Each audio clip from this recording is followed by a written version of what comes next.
With the US election now behind us, markets will now turn their attention to Trump's policies.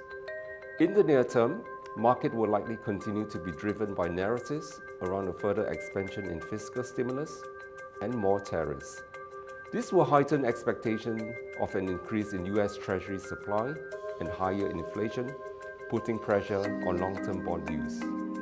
Nevertheless, we do not think Trump's policies will have an immediate impact on the economy. Neither will the recent rate cuts by the Fed. In fact, we now believe the economy will reel from the impact of the 500 basis points of rate hikes delivered during 2022 and 2023. Consumer prices remain well above pre-COVID levels, will further erode consumption.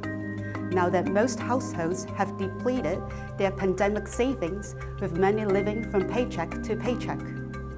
Looking outside of the US, global growth has been slowing, especially in Europe and China.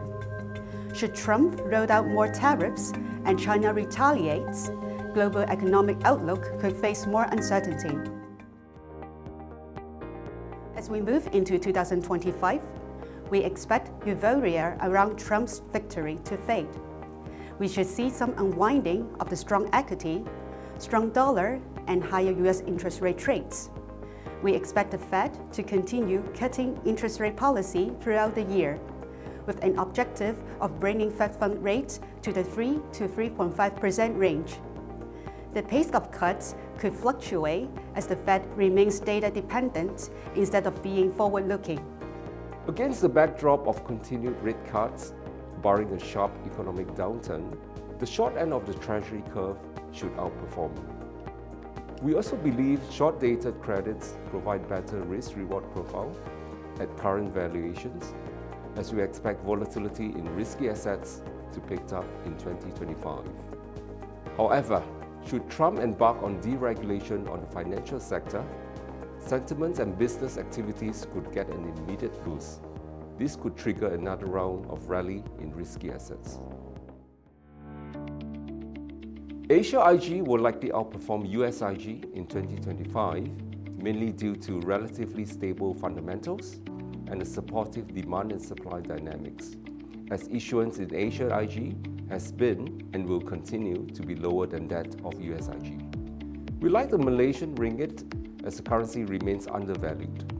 Malaysia will likely continue to benefit and ride on the boom in data centers and other digital infrastructure activities. It will also do very well when the Chinese economy eventually recovers.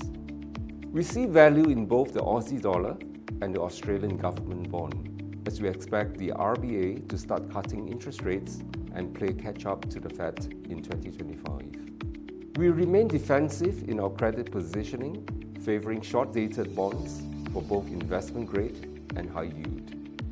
Within investment grade bonds, we now prefer A-rated over the BBB, following a very strong rally in the latter over the past year. 投资一定有风险，基金投资有赚有赔，申购前应详阅公开说明书与投资人须知。